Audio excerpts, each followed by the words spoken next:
बिस्मिल्लाहिर्रहमानिर्रहीम। आज हमारा और आप लोगों का जो चैप्टर है वो है डेवलपमेंट एंड एजिंग।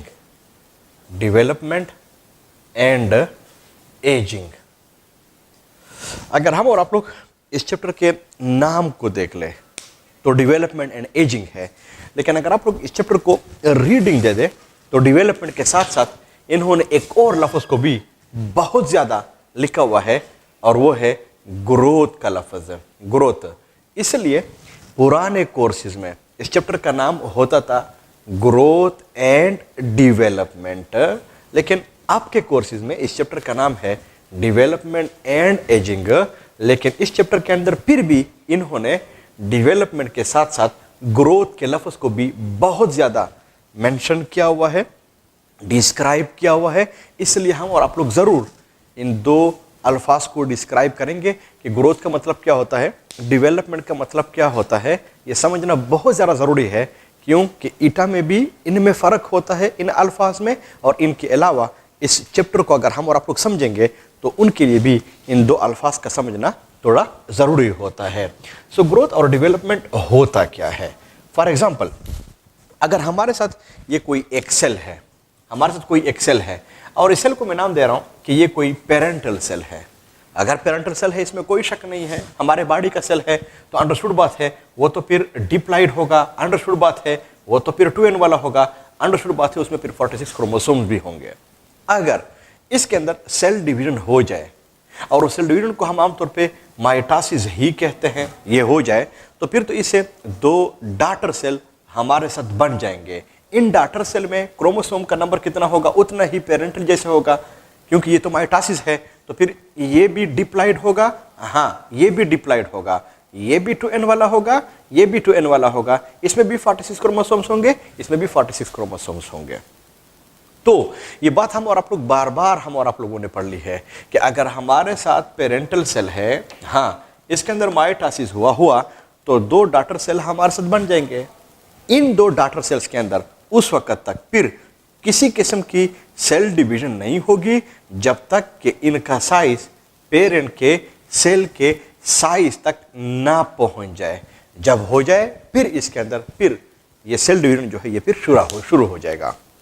अगर हम और आप लोग इन ही अल्फाज को एम्ब्रियोलॉजी की लैंग्वेज में हम इसको डिस्क्राइब कर लें तो फिर हम क्या कहते हैं, हम फिर ऐसे कहते हैं कि हमारे साथ एक पेरेंट सेल है, इसके अंदर सेल डिवीजन यानी माइटोसिस हुआ, लेकिन माइटोसिस या मियासिस जो भी है, जो कि हमारे साथ एक्चुअली ये दोनों के दोनों सेल डिवीजन्स हैं, इसमें भी कोई शक नहीं है। तो फिर हम क्या कहते हैं कि हमारे साथ कोई पेरेंट सेल है, इसके अंदर सेल डिवीजन हुआ यानी माइटोसिस हुआ या मियासिस हुआ, लेकिन एम्ब्रियोलॉजी की लैंग्वेज में हम फिर कैसे कहते हैं, हम फिर ऐसे कहते हैं कि पेरेंट सेल है, इसके अंदर डेवलपमेंट हुआ, इसके अंदर डेवलपमेंट हुआ। यानी जो डेवलपमेंट का लफ्ज़ है ना एम्ब्रियोलॉजी में हम आमतौर पे इसको सेल डिवीजन के लिए हम इसको इस्तेमाल करते हैं, और जो सेल डिवीजन है वो माइटोसिस भी हो सकता है, वो मियासिस भी हो सकता है, लेकिन मेजॉरिटी केसेस में ये माइटोसिस ही होता है। फिर हम एम्ब्रियोलॉजी की लैंग्वेज में हम कैसे कहेंगे कि जब दो डॉटर सेल बन गए हैं तो इनके अंदर उस वक्त तक फिर डेवलपमेंट नहीं होगी, यानी उसके अंदर फिर किसी किस्म की सेल डिवीजन नहीं होगी जब तक कि इनका साइज पेरेंट के सेल के साइज तक ना पहुंच जाए। और साइज को के लिए हम जिस लफ्ज़ का इंतखाब करते हैं एम्ब्रियोलॉजी में हम इसको कहते हैं ग्रोथ। तो फिर हम कहेंगे कि इन डॉटर सेल के अंदर उस वक्त तक फिर किसी किस्म की डेवलपमेंट नहीं होगी जब तक कि इसके अंदर ग्रोथ पूरा ना हो जाए। तो अगर हम और आप लोग डेवलपमेंट के लफ्ज़ को देख लें तो डेवलपमेंट में असल में होता क्या है, जो सेल होता है वो नंबर में इंक्रीज होता है, लेकिन अगर हम और आप लोग उधर ग्रोथ में देख ले तो असल में सेल के साथ क्या होता है, वो सेल जो होता है वो साइज में इंक्रीज होता है। इसका मतलब कि डेवलपमेंट के लफ्ज़ को हम और आप लोग इस्तेमाल करते हैं, लेकिन किस पर्पस के लिए कि जब सेल का जो नंबर है ना वो इंक्रीज होता है, और सेल के नंबर के लिए जो प्रोसेस रिस्पॉन्सिबल होता है इसको हम और आप लोग सेल डिवीजन कहते हैं, विच में बी माइटोसिस और विच में बी मियासिस 1। लेकिन सेल के साइज को इंक्रीज करने के लिए हम जिस लफ्ज़ को इस्तेमाल करते हैं उसको हम और आप लोग ग्रोथ कहते हैं, और ग्रोथ का सिर्फ मतलब होता है कि सेल का जो साइज है वो इंक्रीज हो रहा है, नंबर के लिहाज से इंक्रीज नहीं हो रहा है। तो ग्रोथ और डेवलपमेंट के जो अल्फाज है आप लोगों को समझ आने चाहिए। नेक्स्ट वो ये है कि अगर हम और आप लोग वैसे देख ले, एक सेल हमेशा के लिए दो फेजेस से गुजरता है। एक जो सेल होता है वो हमारे साथ नॉर्मली दो फेजेस से गुजरता है। इसमें सेल डिवीजन भी है, ये एक फेज है, पूरा सेल इस प्रोसेस से गुजरता है, नो डाउट। फिर ग्रोथ भी होता है, ये इस फेज से ये गुजरता है। तो अगर हम और आप लोग इस सेल को देख लें तो इनमें क्या होगा, इसमें डेवलपमेंट भी होगी, हाँ इसके अंदर ये ग्रोथ भी होगी, ऐसे ये जाएगा।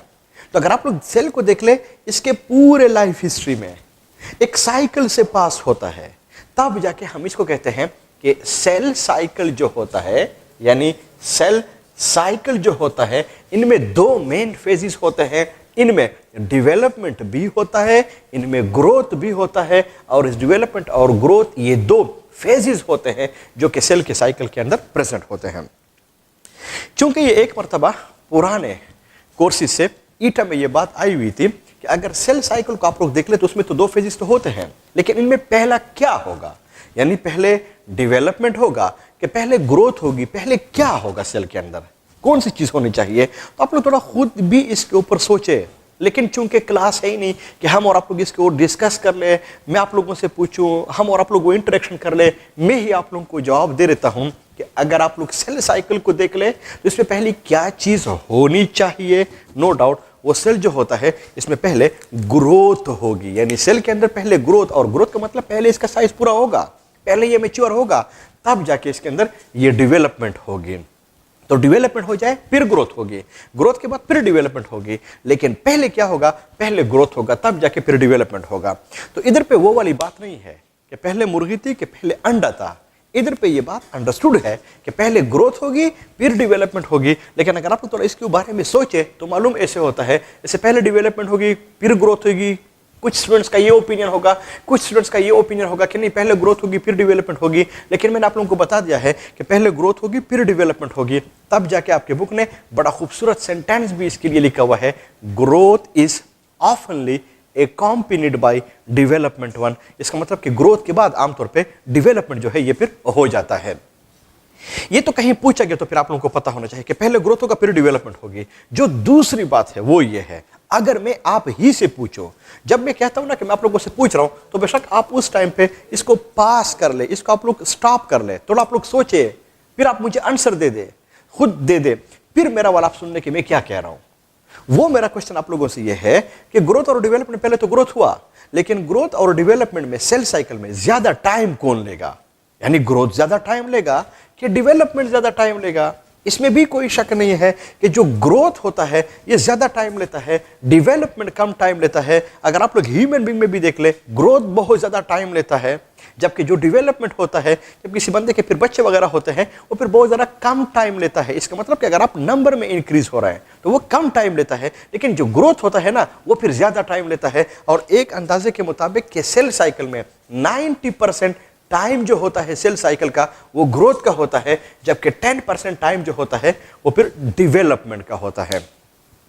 ये दो अल्फाज थे जो मैंने आप लोगों को समझाने थे कि ग्रोथ क्या होता है, डेवलपमेंट क्या होता है। इसके ऊपर बाज़ दफ़ा टेक्निकल जो MCQs आते हैं वो मैंने आपके साथ शेयर कर लिए हैं, ये भी फिर आप लोगों को पता होना चाहिए। लेकिन साथ ही इधर पे आप लोगों के साथ एक और बात भी बता दूं कि इस ग्रोथ और डेवलपमेंट जो कि एक सेल साइकिल के अंदर होता है, ये ग्रोथ हमेशा के लिए पॉजिटिव होता है, यानी 90% ग्रोथ, लेकिन ये पॉजिटिव होता है।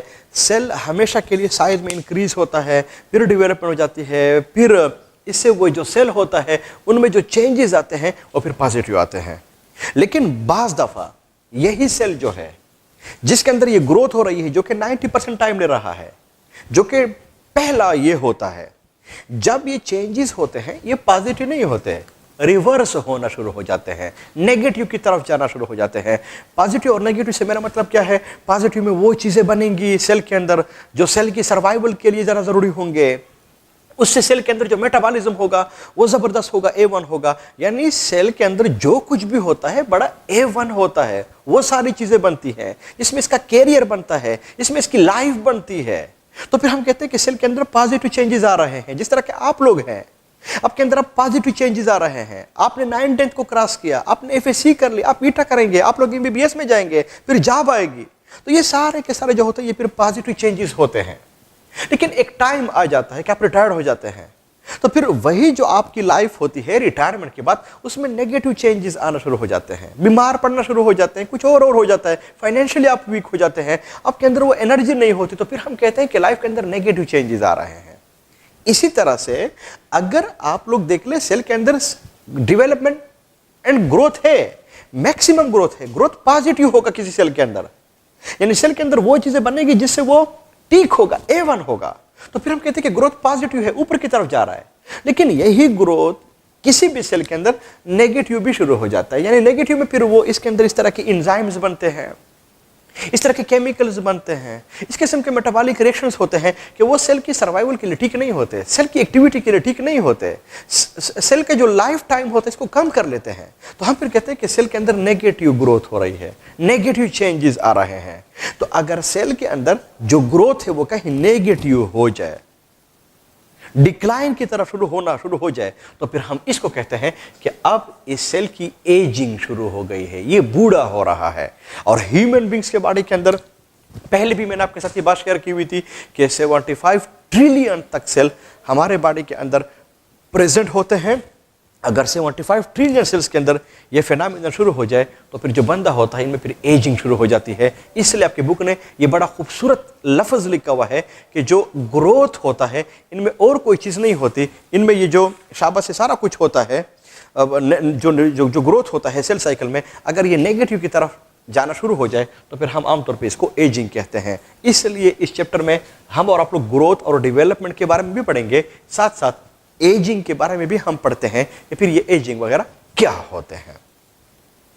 ये तो कुछ वो अल्फाज हो गए हैं। अब अगर आप लोग थोड़ा वैसे सोचें कि जो ग्रोथ और डेवलपमेंट है, इन अल्फाज को हम किस फील्ड के अंदर हम इसको बहुत ज़्यादा इस्तेमाल करते हैं, वो तो एम्ब्रियोलॉजी है। और एम्ब्रियोलॉजी में हम और आप लोग एम्ब्रियो के बारे में हम स्टडी करते हैं कि एम्ब्रियो कैसे बनती है, एम्ब्रियो क्या होती है, इन सब चीज़ों के बारे में हम और आप लोग इसको स्टडी करते हैं। लेकिन अगर आप लोग देख ले एम्ब्रियो बनी किस चीज़ से है, एम्ब्रियो तो मेल के अंदर वो एक स्पर्म बना हुआ था, एम्ब्रियो तो फीमेल के अंदर वो एक ओम एग बना हुआ था। ये दोनों के दोनों आपस में मिले, फर्टिलाइजेशन हो गई, तब जाइगोट बना। आज हम देखेंगे जाइगोट क्या होगा, वो तो एक सेल होगा। तो उस एक सेल से फिर हमारी पूरी की पूरी बॉडी, पूरा का पूरा इंडिविजुअल बन जाता है। इसका मतलब यह हुआ कि उधर वो जो स्पर्म और ओम थे, उससे लेके हमारी पूरी की पूरी बॉडी बन जाती है, एक मल्टीसेलुलर बॉडी बन जाती है। तो फिर अगर मैं आप लोगों से पूछूं कि हम और आप लोग किस की वजह से हैं, तो साइंटिफिक आंसर इसका यह होगा कि हम और आप लोग उस एक जाइगोट या उस स्पर्म और ओम के अंदर ग्रोथ हो रही थी, डेवलपमेंट हो रहा था, ग्रोथ हो रहा था, डेवलपमेंट हो रहा था, ग्रोथ हो रहा था, डेवलपमेंट हो रहा था। तब जाके उस एक सेल से बहुत ज्यादा सेल भी बन गए हैं और मुख्तलिफ किस्म के सेल भी बन गए हैं, तब जाके एक एम्ब्रियो बने। इसका मतलब यह है वी आर, जो हम और आप लोग हैं, we are due to growth and development. हालांकि पहले तो हम एक सेल थे, जाइगोट था।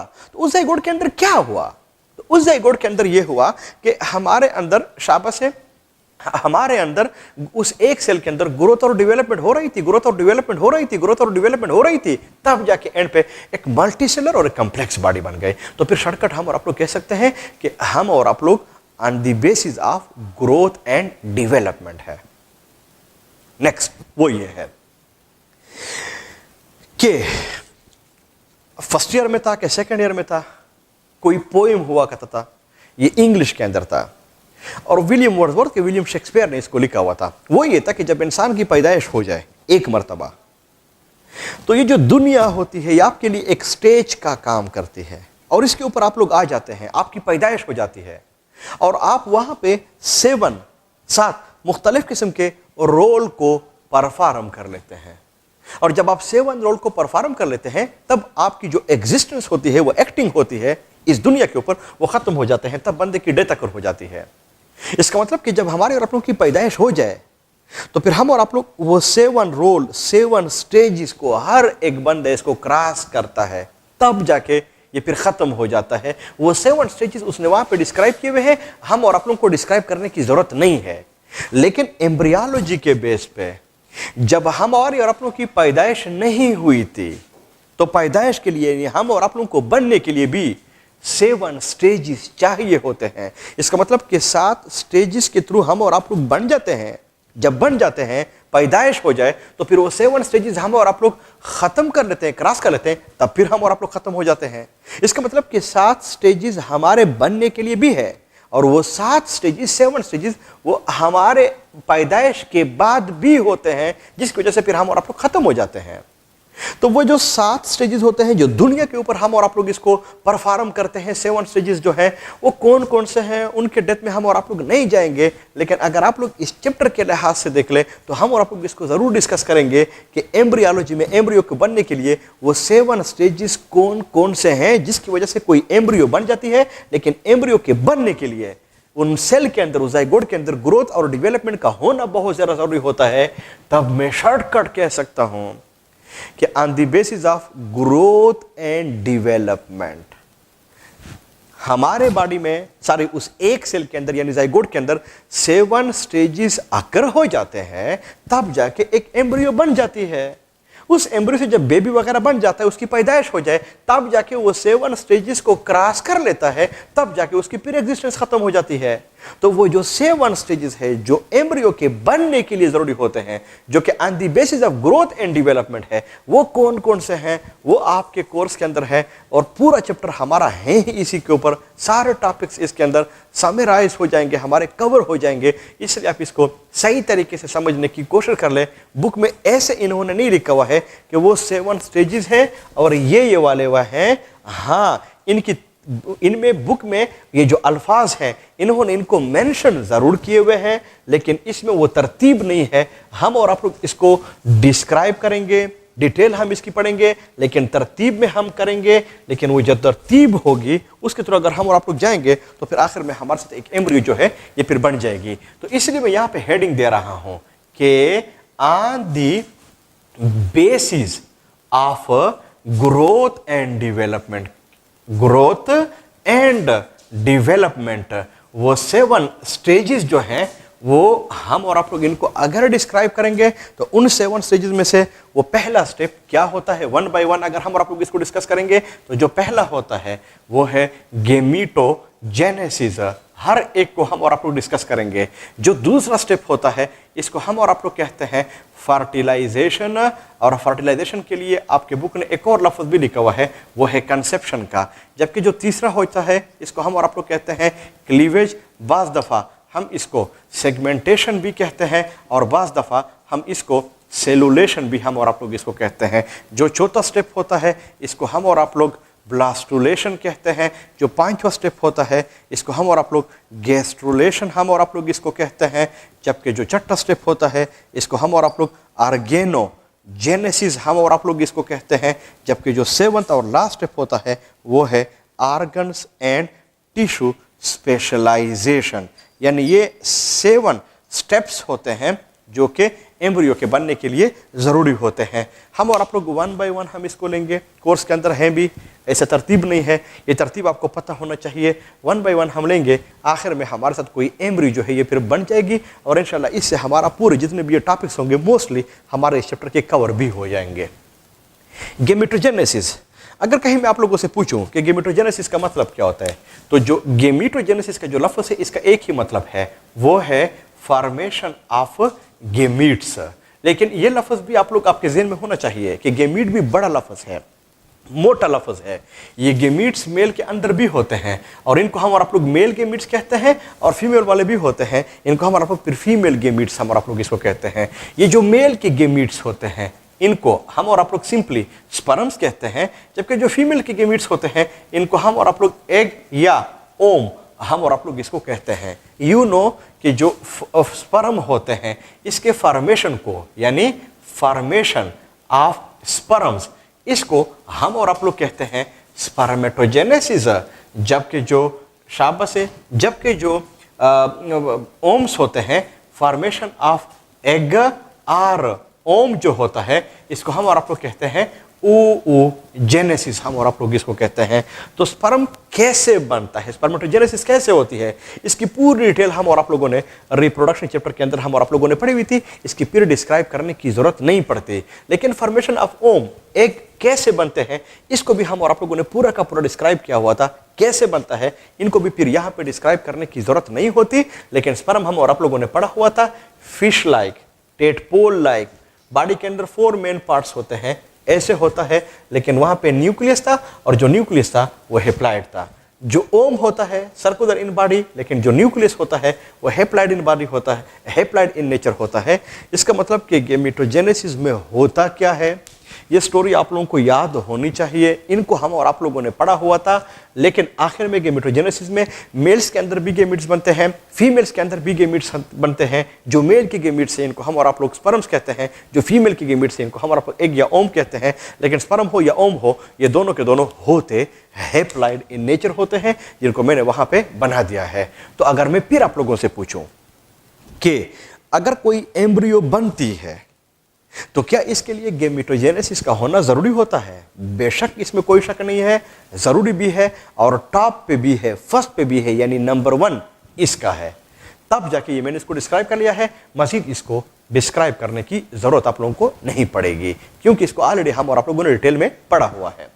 जो दूसरा होता है इसको हम आप लोग फर्टिलाइजेशन कहते हैं, कंसेप्शन हम और आप लोग इसको कहते हैं। इसमें होता क्या है, इफ यू रिमेंबर, तो हम और आप लोगों ने ये बात भी पढ़ी हुई थी कि अगर हमारे साथ ये फीमेल का कोई रिप्रोडक्टिव सिस्टम है तो इनमें ये 2 तो ओवेरीज होते हैं ना, राइट ना। यहाँ पे मैं दूसरी वाली भी बना लेता हूँ, यहाँ पे ऐसे ये 2 ओवेरीज होते हैं।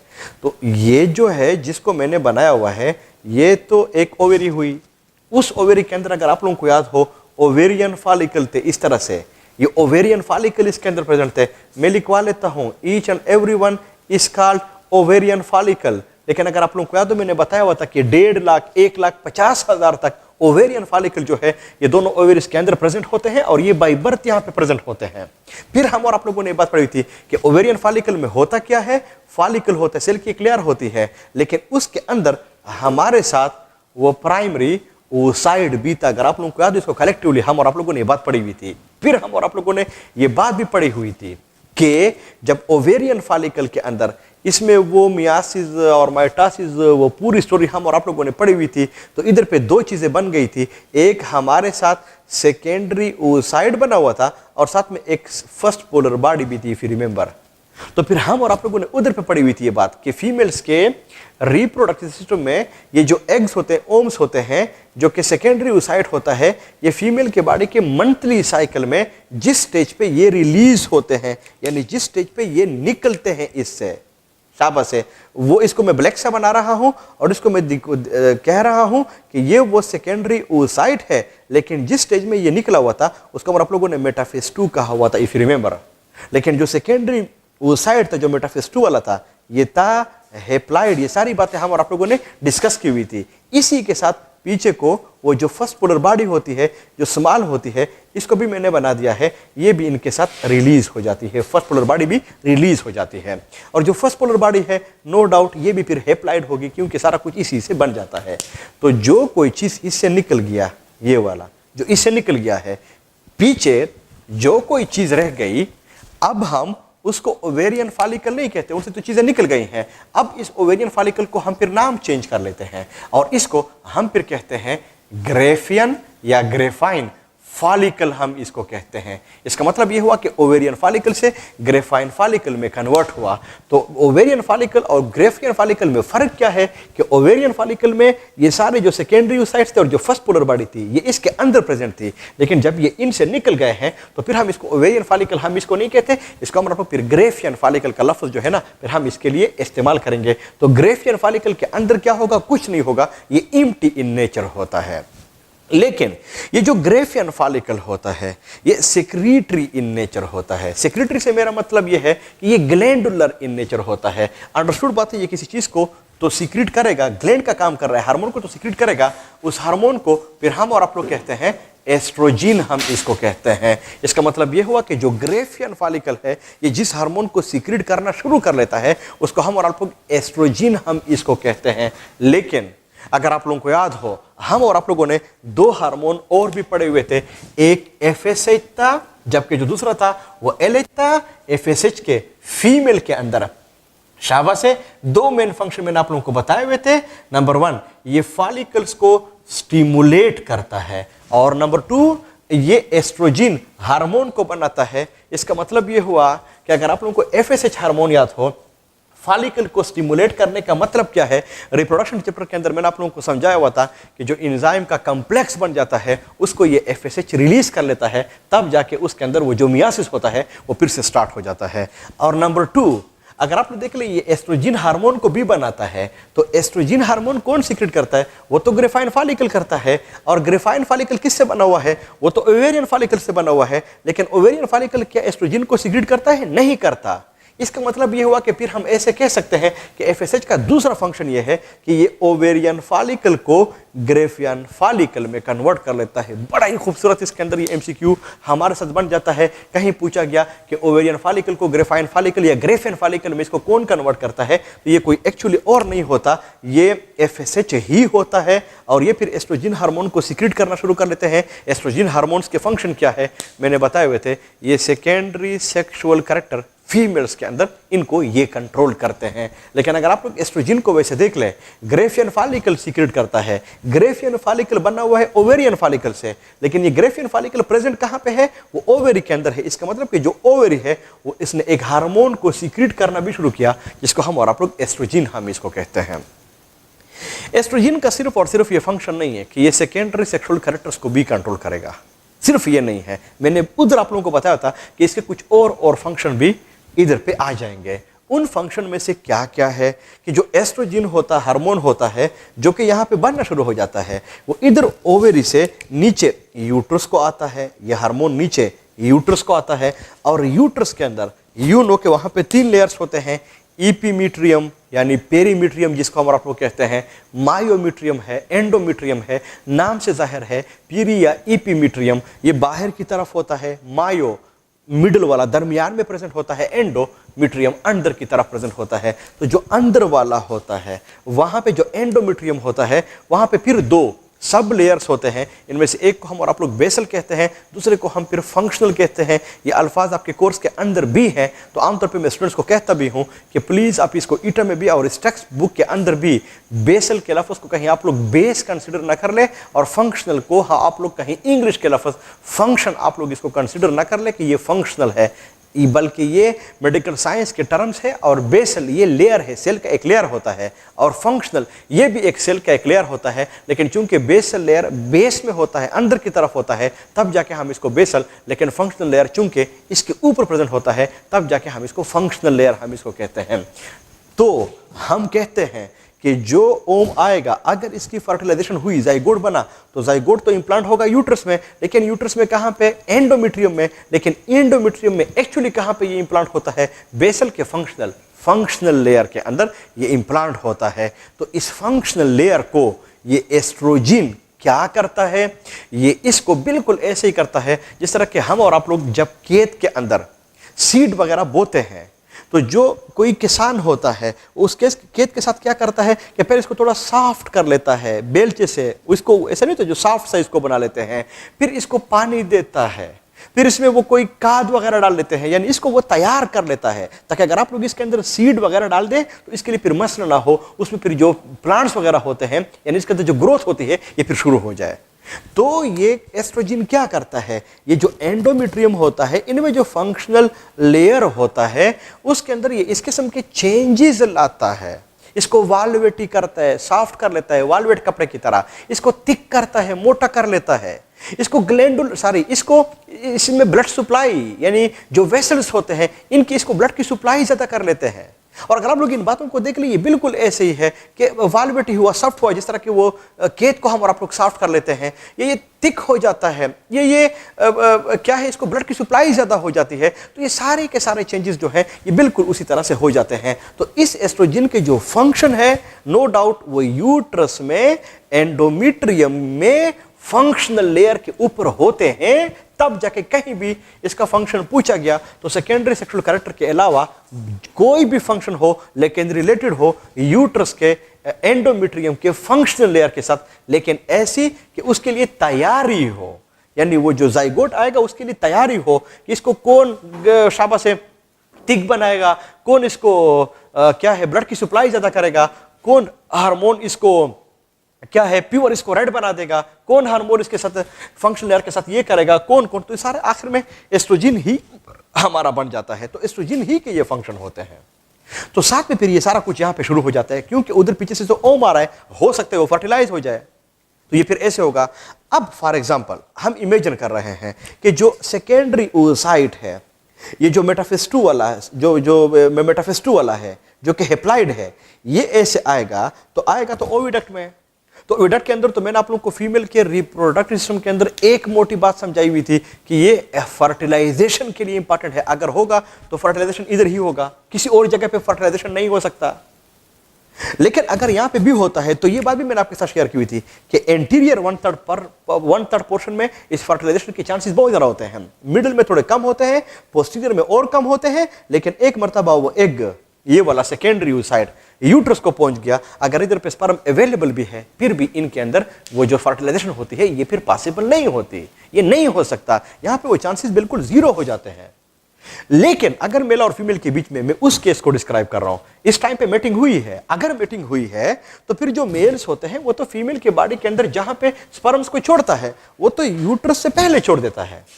तो मैंने आपके साथ ये बात शेयर की हुई थी कि स्पर्म फॉर एग्जांपल वो तो यहां पे अवेलेबल है, मेल तो इसको इसके फीमेल के बॉडी के अंदर इसको यहां पे छोड़ देता है। लेकिन जो स्पर्म है इसके अंदर जो मोबिलिटी है, मोटिलिटी है, वो बार बार आप लोगों को बता रहा हूं कि वो तो स्विमिंग है, और जो स्विमिंग है बार बार बता रहा हूं कि वो अपस्ट्रीम होगा, बहाव के उल्टा होगा। इसका मतलब ये हुआ कि स्पर्म इधर से ऊपर की तरफ जाएंगे, अपस्ट्रीम होगा, ऊपर की तरफ जाएंगे।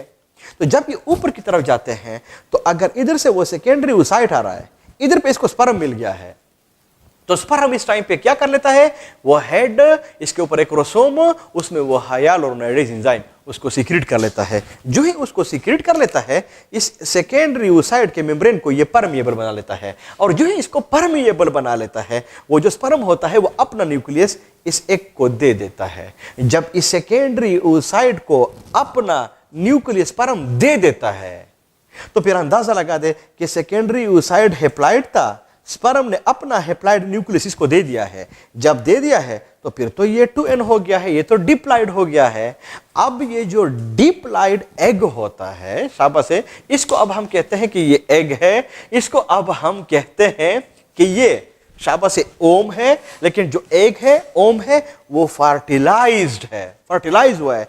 तो जो फर्टिलाइज एग होता है, इसके लिए मेडिकल साइंस में हम जो लफ्ज इस्तेमाल करते हैं वो है जाइगोट। तो याद रख ले, जाइगोट क्या होगा, वो डिप्लॉइड होगा। लेकिन जाइगोट है क्या, वो एक्चुअली फर्टिलाइज ओम है और कोई चीज नहीं है। इसलिए जाइगोट का दूसरा नाम फर्टिलाइज ओम भी हो जाता है या फर्टिलाइज एग भी हो जाता है। तो एमसीक्यू में जाइगोट और फर्टिलाइज ओम का कॉन्सेप्ट एक है। लेकिन याद रख ले कि जो फर्टिलाइज ओम का लफ्ज मैंने इस्तेमाल कर लिया है, इससे मिलता जुलता लफ्ज आपको उधर पे अनफर्टिलाइज ओम का भी आप लोगों को इस्तेमाल कर सकते हैं। लेकिन अनफर्टिलाइज ओम मीन्स कि फर्टिलाइज नहीं हुआ है, तो वो सेकेंडरी oocyte होगा, और जो सेकेंडरी oocyte होता है वो फिर हेप्लॉइड होता है। इसका मतलब कि ओम का जो लफ्ज है, एक का जो लफ्ज है, वो दो तरह का हम इस्तेमाल करते हैं, अनफर्टिलाइज और फर्टिलाइज।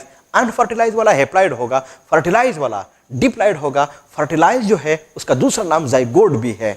तब जाके अगर आप लोग देख ले कि जो फीमेल्स हैं उनमें ये एग्स तो आ रहे हैं, हर मंथ इससे रिलीज होते हैं, लेकिन एग आ रहा है, लेकिन उधर उनके अंदर प्रेगनेंसी नहीं बनती if she is not married. इसके पीछे रीजन क्या है, वो रीजन ये है कि जो एग आ रहा है वो तो सेकेंडरी oocyte है, जो है वो तो हेप्लॉइड है। तो हेप्लॉइड अगर यूट्रस को आ भी जाए, उसको यूट्रस एक्सेप्ट नहीं करता।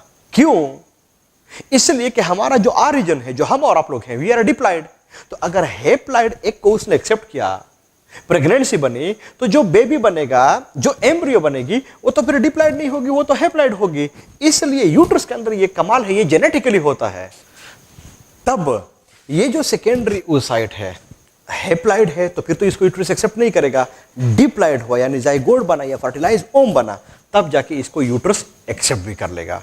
तो हम और आपको पहले इस केस को हम डिस्कस करेंगे कि अगर ये फर्टिलाइज ओम है तो फिर इनके साथ क्या होगा। मैंने अनफर्टिलाइज ओम को फिलहाल मैं इसको डिस्कस नहीं कर रहा हूं, वो फिर आसान है, वो फिर हमें पता चल जाएगा कि फिर क्या होगा। तो जो फर्टिलाइज ओम है वो इधर पे आ रहा है, लेकिन फर्टिलाइजेशन होगा कहां पे, ओविडक्ट के अंदर। ओविडक्ट में कहां पे होगा? इंटीरियर 1/3 पोर्शन में। लेकिन फर्टिलाइजेशन का रिजल्ट क्या होगा? कोई और नहीं होगा, वो जाइगोट होगा, वो फर्टिलाइज ओम होगा। लेकिन जाइगोट है क्या? वो डिप्लॉयड है। वो हो क्या? वो शाबाश है, वो 2n वाला है, वहां पे 46 क्रोमोसोम्स होंगे।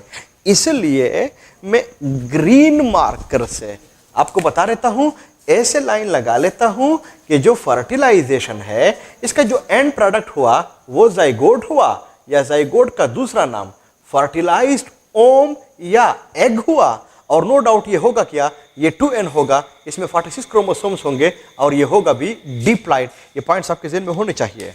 तब जाके ये बाद दफा एमसीक्यूज के अंदर इस तरह की बात पूछ लेते हैं कि गेमेटोजेनेसिस का एंड प्रोडक्ट क्या है? गेमीट। गेमेटोजेनेसिस के कितने टाइप्स होते हैं? 2। कौन कौन से? स्पर्मेटोजेनेसिस और oogenesis। या बाद दफा ये बात फिर पूछी जाती है, ये बाद दफा बात कि जो फर्टिलाइजेशन है, कंसेप्शन है, ये फीमेल के रिप्रोडक्टिव सिस्टम में कहां पे होता है? तो फिर ये ओविडक्ट होगा, फैलोपियन ट्यूब होगा। लेकिन बाद दफा पूछा था कि ये कहां पे होगा? तो ओविडक्ट में कहां पे होगा? Interior 1/3 portion. कहीं पूछा जाता है कि फर्टिलाइजेशन कंसेप्शन में का एंड प्रोडक्ट क्या है? तो वो जाइगोट होगा, वो फर्टिलाइज ओम होगा। जो फर्टिलाइज ओम है ये डिप्लॉयड होगा कि हैप्लॉयड होगा? ये डिप्लॉयड होगा। तो ये पॉइंट्स आपके ज़हन में होने चाहिए। लेकिन याद रख ले कि जो फर्टिलाइजेशन है ना, ये इस ओविडक्ट के अंदर ही होता है, किसी और जगह पे ये होता नहीं है। अब होगा क्या इस फर्टिलाइजेशन ओम के साथ? कि जो फर्टिलाइजेशन ओम है, इसके बाद तो फिर ये अंडरस्टूड बात है, एक सेल तो हमारे साथ बन गया है, इस एक सेल से बहुत ज्यादा सेल फिर बनेंगे। और अगर बहुत ज्यादा सेल बनेंगे, क्योंकि जाइगोट तो एक सेल है, हमारी जो बॉडी है वो तो मल्टीसेलुलर है, तो अगर बहुत ज्यादा सेल इससे बनेंगे तो इसके लिए तो हमें सेल डिवीजन की जरूरत पड़ेगी ना। तो ये बात हम और आप लोगों ने पहले भी पढ़ी हुई थी, फिर भी बता देता हूं कि जो सेल डिवीजन है वो तो फिर हमारे साथ दो तरह का है। एक तो हम और आप लोग माइटोसिस कहते हैं, दूसरे को हम और आप लोग मियासिस कहते हैं। तो अगर मैं पूछूं कि हमारे साथ जाइगोट है, इसमें न्यूक्लियस है, वो डिप्लॉयड है, 2n वाला है, तो इसके अंदर जो सेल डिवीजन होगा माइटोसिस के मियासिस, नो डाउट माइटोसिस। तो जो माइटोसिस होगा, इनमें क्या होगा? इनसे तो दो सेल तो बनेंगे ना। तो जो सेल है, पेरेंटल सेल है, इसके अंदर डॉटर सेल दो बन जाते हैं। लेकिन इन दो डॉटर सेल्स में क्रोमोसोम्स कितने होंगे? वही 46, वही 46, यानी 2n वाले। ये तो हमारे से सारा कुछ इस तरह से बनेगा। मेरी बात आपके ज़हन में होनी चाहिए, ये सारा कुछ ऐसे ही बनेगा, ऐसे ही होगा। इसका मतलब ये हुआ कि जो जाइगोट है, इसके अंदर जो सेल डिवीजन होगा माइटोसिस वाला होगा। लेकिन वो सेल डिवीजन जो कि जाइगोट के अंदर हो, उस माइटोसिस को हम फिर कहते हैं क्लीवेज। तो क्लीवेज बेसिकली है क्या? इसमें कोई शक नहीं है, क्लीवेज बेसिकली है माइटोसिस। लेकिन जो अगर आम सेल के अंदर हो जाए फिर हम इसको माइटोसिस कहते हैं, लेकिन अगर ये जाइगोट के अंदर हो जाए फिर हम और आप लोग इसको क्लीवेज हम इसको कहते हैं। तो इन दो अल्फाज में आपको पता होना चाहिए, cleavage is a special term for mitosis which takes place in the zygote one. अगर किसी और सेल के अंदर हो जाए फिर हम और आप लोग इसको ये नहीं कहते कि ये फिर ये क्या है, क्लीवेज हुआ। और सेल्स के अंदर फिर हम और आप लोग इसको आमतौर पे क्या है, माइटोसिस ही हम और आप लोग इसको कहते हैं।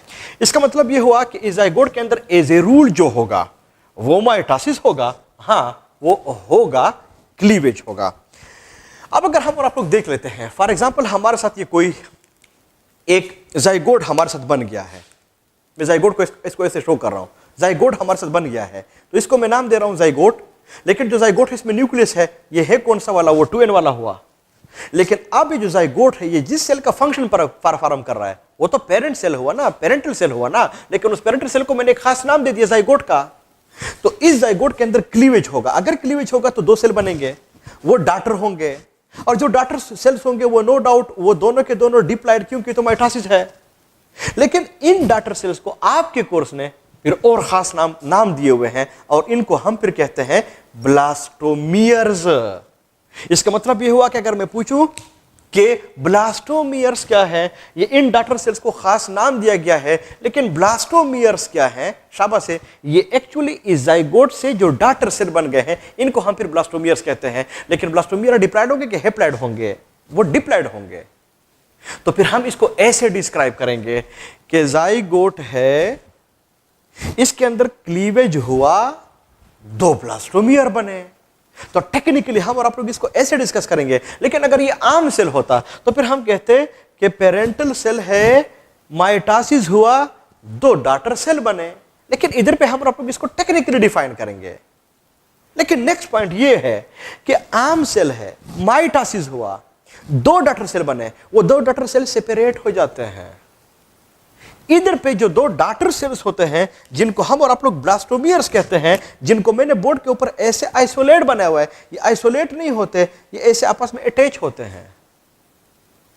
अगर कहीं ये दो सेल सेपरेट हो गए, जैसे ये और ये, एक भी सेपरेट हुआ, दूसरा भी सेपरेट हुआ, तो फिर जो एक जाइगोट है, उनसे जो दो ब्लास्टोमियर बन गए हैं, अब हर एक ब्लास्टोमियर फिर सेपरेट जाइगोट का काम करता है। तो फिर इससे अपना एम्ब्रियो बनेगा, बेबी बनेगा, इससे अपनी एम्ब्रियो, अपना बेबी बनेगा। तो फिर हम इसको कहते हैं कि ट्विन्स हो गए हैं। लेकिन इस किस्म के ट्विन्स चूंकि एक जाइगोट से बने हुए हैं, तो फिर हम इसको मानो जाइगोटिक ट्विन्स हम इसको कहते हैं। और नो डाउट अगर ये जाइगोट मेल वाला है, XY वाला है, तो फिर दोनों के दोनों मेल्स होंगे। अगर ये XX फीमेल वाला है, तो फिर दोनों के दोनों फीमेल्स होंगे। इधर पे ये चांस हरगिज नहीं होता कि एक मेल होगा एक फीमेल होगी, ऐसे नहीं हो सकता। तो फिर इनमें हमारे साथ सारा कुछ बन जाएगा। तो फिर चूंकि ये मसला उधर मां से आ गया है, यानी मां से वो जाइगोट में इस तरह, तो फिर इसलिए कुछ लोग इसको मैटरनल ट्विन्स भी कहते हैं। मैटरनल, मदर से आया हुआ है।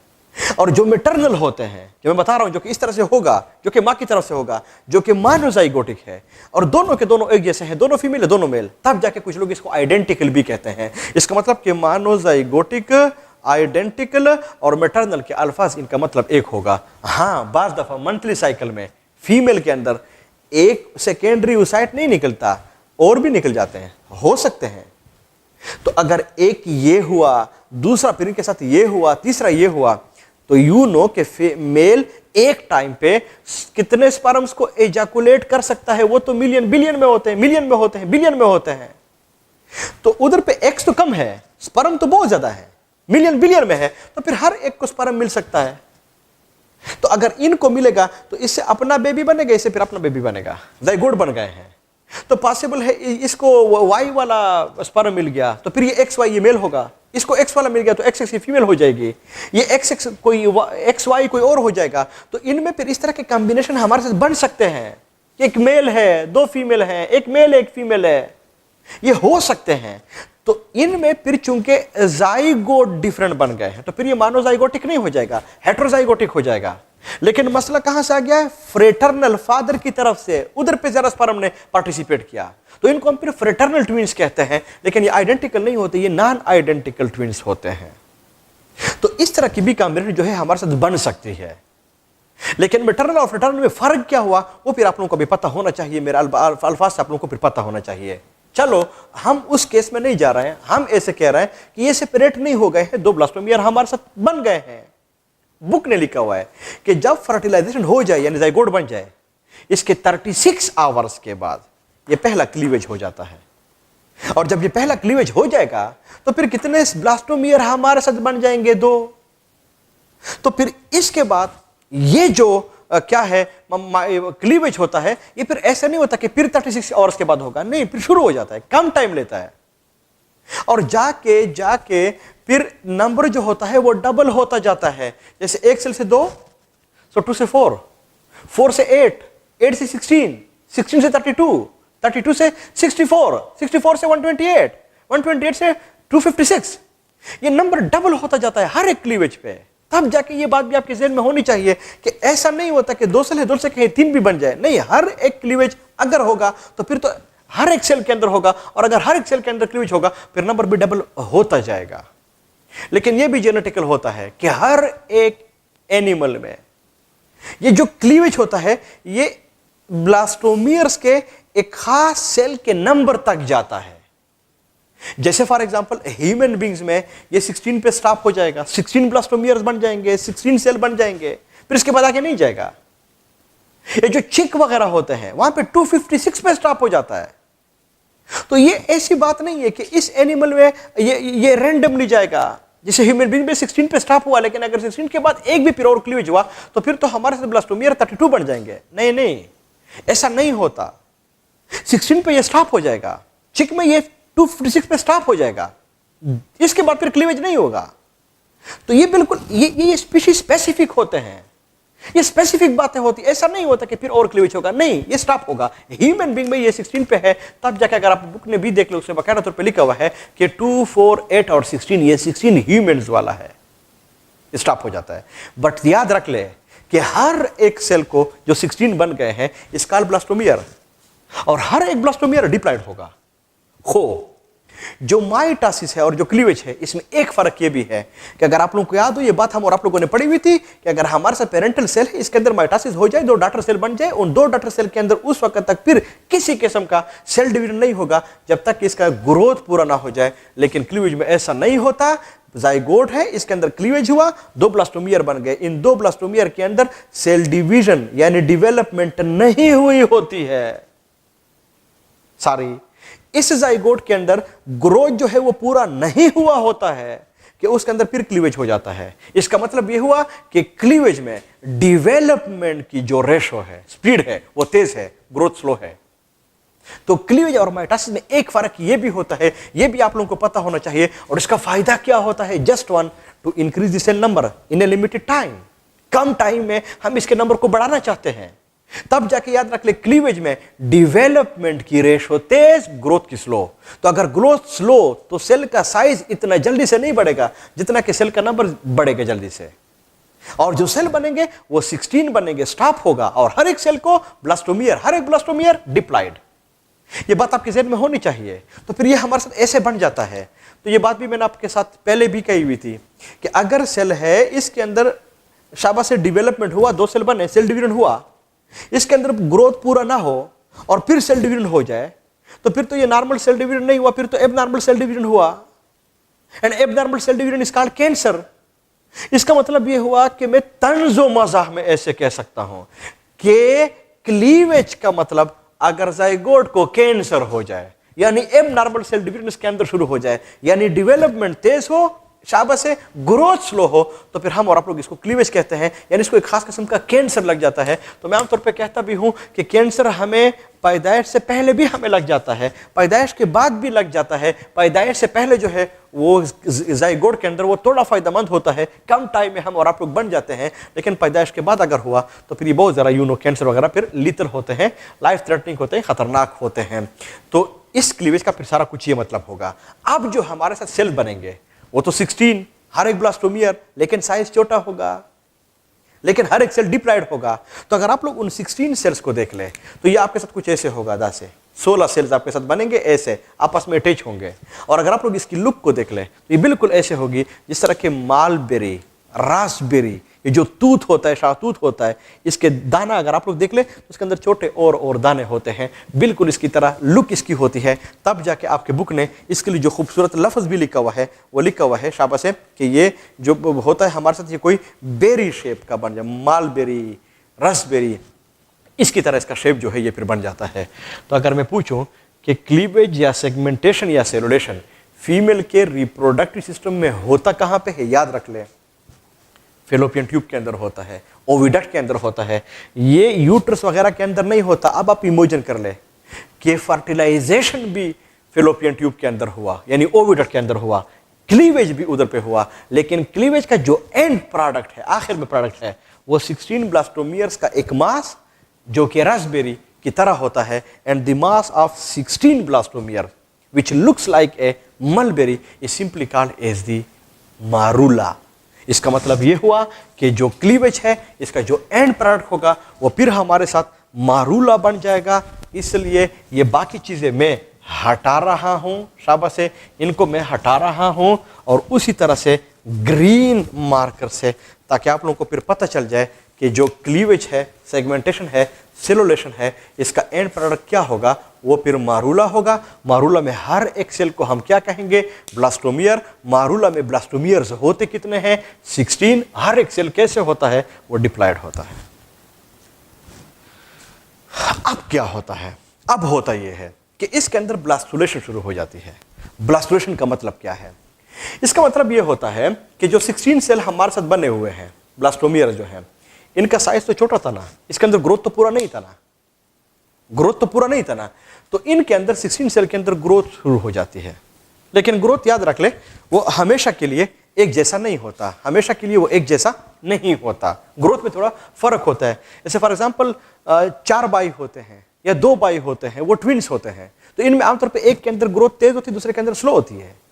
तो इन 16 सेल्स में ये भी ट्विन्स की तरह होते हैं, सारे एक ही उम्र के होते हैं। किसी के अंदर ग्रोथ स्लो, किसी के अंदर ग्रोथ तेज होगा। तो जिसके अंदर ग्रोथ तेज होगा वो सेल तेजी से बढ़ जाएगा, जो बढ़ जाएगा ग्रोथ पूरा हो जाएगा, तो इसके अंदर तो फिर माइटोसिस होगा। अब इसके बाद जो इसके अंदर सेल्स होंगे 16, जिसके अंदर ग्रोथ पहले पूरी होगी उसके अंदर माइटोसिस भी शुरू हो जाएगा।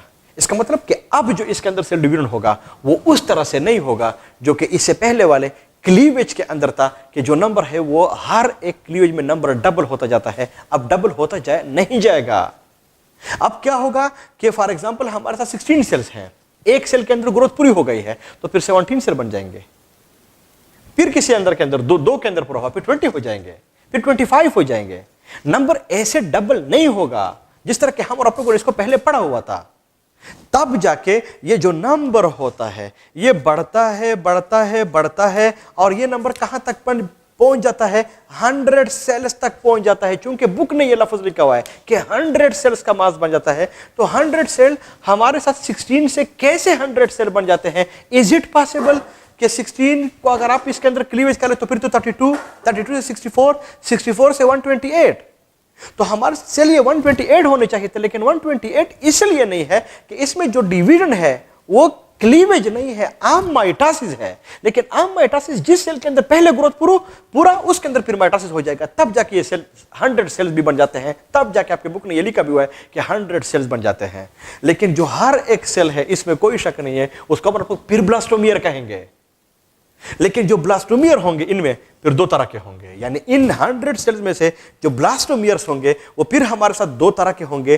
कुछ ब्लास्टोमियर्स ऐसे कि जिसके अंदर ग्रोथ पूरी होगी, वो मोटे मोटे होंगे, बड़े बड़े होंगे, और कुछ ऐसे जिसके अंदर ग्रोथ कम होगी, वो छोटे छोटे होंगे। तो उनको आप लोग क्या शाबाश, वो फिर छोटे छोटे होंगे। इसका मतलब कि ब्लास्टोमियर इन 100 सेल में हमारे साथ फिर 2 तरह के होंगे। जो बड़े बड़े हैं उन ब्लास्टोमियर्स को मेगा मीन्स बड़ा, और मियर का लफ्ज सेल ब्लास्टोमियर। जबकि जो छोटे छोटे होते हैं इनको हम और आप लोग फिर माइक्रोमियर हम और आप लोग इसको कहेंगे। ये छोटे छोटे सेल्स होते हैं जो फिर इनसे बन जाते हैं। इस मीन्स कि इस 100 सेल में से कुछ मेगामियर्स होते हैं और कुछ जो होते हैं ये माइक्रोमियर्स होते हैं। ये जो मेगामियर्स होते हैं आमतौर पे इन माइक्रोमियर्स को सराउंड कर लेते हैं। यानी अगर आप इसको देख ले, ये वो सेल्स हैं जो बड़े बड़े जिनको मैं बना रहा हूं, ये कोई और नहीं है, ये वो मेगामियर्स हैं।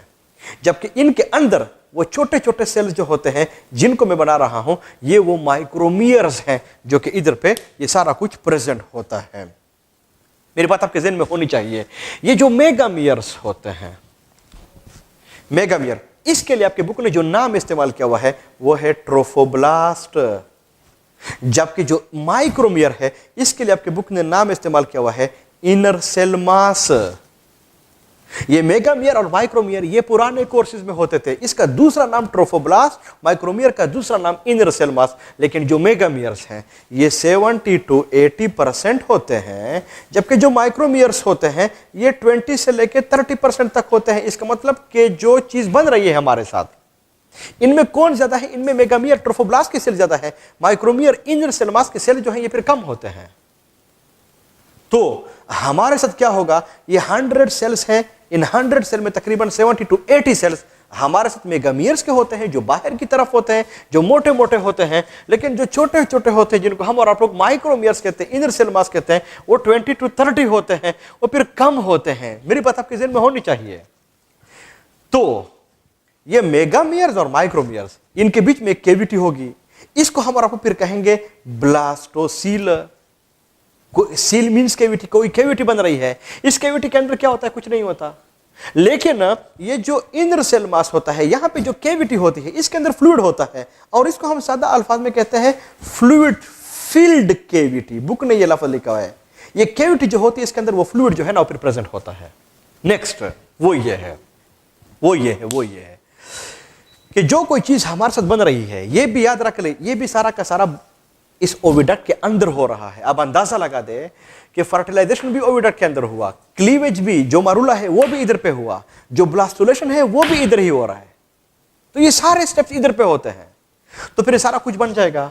इस दौरान ये कोई चीज जो बन रही है वो तो नीचे मूवमेंट भी कर रहा है, वो तो नीचे यूट्रस को भी आ रहा है, तो इसके अंदर तो इतने सेल्स प्रेजेंट होते हैं, तो कहीं ऐसा ना हो जाए, कहीं ऐसा ना हो जाए कि जब ये 100 सेल का मास इधर नीचे यूट्रस को आए, और यूट्रस में ये बिल्कुल जब आता है तो बिल्कुल ऐसा आता है जिस तरह के बाल होता है, और बाल को आप लोग फेंक दे और जो ही आ जाए वो जमीन के ऊपर वो टपका सा जो मारता है, तो बिल्कुल ऐसे ही जब ये बाल की तरह कोई चीज इधर यूट्रस को आएगा, तो यूट्रस तो बड़ी चीज है, उसके अंदर आएगा तो उधर पे ये टपका मार सकता है। जो ही वो टपका मारेगा तो फिर जो 100 सेल्स है ये तो फिर सेपरेट हो सकते हैं। अगर सेपरेट हुआ तो फिर तो अंडरस्टूड बात है, तो फिर तो अंडरस्टूड बात है कि इसमें ये तो फिर अंडरस्टूड बात है, अंडरस्टूड बात है, इसमें फिर अंडरस्टूड बात है कि ये जो सेल्स होते हैं, जो सेल्स होते हैं, अगर ये डिस्ट्रॉय हो गए तो फिर तो सब चीजों को ये जो प्रेगनेंसी होगी ये फिर नहीं बन सकती, ये तो फिर खत्म हो जाएगा, एम्ब्रियो फिर नहीं बन सकती। इन अदर वर्ड्स, अगर एम्ब्रियो नहीं भी बने, पॉसिबिलिटी है कि हर एक सेल ब्लास्टोमियर है वो फिर जाइगोट का फंक्शन परफॉर्म कर ले, तो फिर यहां पे मसले क्रिएट होते हैं। तो कुदरत ने क्या किया हुआ है ताकि कहीं ये डिस्ट्रॉय ही ना हो जाए, इसके ऊपर सेल्स की जो एक लेयर होती है वो इसके ऊपर बना लेता है, ऐसे सेल की एक लेयर, और उस लेयर का फायदा क्या होता है कि इन 100 सेल्स को कंपैक्ट कर लेता है, ताकि कहीं वो अगर वो टपका भी मारे वो सेपरेट ना हो जाए, वो डिस्पर्स ना हो जाए। इस मेम्ब्रेन को आपके बुक ने लिखा हुआ है जोना पेलास्यूडा, और जोना पेलास्यूडा है क्या? कहीं अगर आप लोग आम हैंस के एग्स को देख ले, आप लोग इसको बॉयल कर ले, तो इसके ऊपर एक शेल होता है सख्त सा, वो हम और आप लोग हटा देते हैं, वो शेल के नीचे एक मेम्ब्रेन होता है, बारीक सी पर्दा होता है, उसको हम और आप लोग शेल मेम्ब्रेन कहते हैं। वो शेल मेम्ब्रेन को मेडिकल साइंस में हम इसको जोना पेलास्यूडा हम इसको कहते हैं, और इसका फंक्शन क्या होता है, ये इन सब सेल्स को कंपैक्ट करता है। पर इस जोना पेलास्यूडा को बनाता कौन है? Graafian follicle. तो ग्रेफियन फॉलिकल ने हमारे साथ दो काम कर लिए हैं, एक उसने एस्ट्रोजन को भी सीक्रेट कर लिया है, साथ में उसने जोना और पेलास्यूडा को भी उसने बना दिया है। लेकिन एस्ट्रोजन के फंक्शन क्या है वो मैंने आपके साथ शेयर कर लिए हैं। जोना पेलास्यूडा के फंक्शन क्या है, वो इस ओम को कंपैक्ट कर लेगा, बंद कर लेगा। मेरी बात आपके ज़हन में होनी चाहिए। नेक्स्ट, जब ये बन जाता है तो फिर तो अंडरस्टूड बात है, ये जो भी कोई चीज होगी ये तो फिर आखिर में यूट्रस को पहुंचेगी। लेकिन जो कोई चीज बन जाती है, जो कोई चीज बन जाती है उसको हम इस चीज को हम और आप लोग कहेंगे ब्लास्टूला या ब्लास्टोसिस्ट।